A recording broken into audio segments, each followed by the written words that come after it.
The land before we started has been a dairy farm, and then for 30 years has been growing tomatoes and different crops. When we came in, the streams had been moved to the outer perimeters of the fields, which was typical for the time.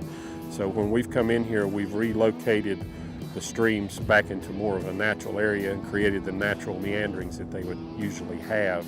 And we've created a wetland, 11-acre wetland here, to try to get the wildlife habitat to come back. And it's really amazing how quick nature heals itself when you start giving her a chance. The wetland, they've already recognized 5 different habitats that we've created within that one area in a matter of months. The critical thing in a stream, natural stream channel design, is your bank full elevation, and basically that is an elevation from the water level to a point above there, and at that point during a storm, that's where the water gets up and spreads out.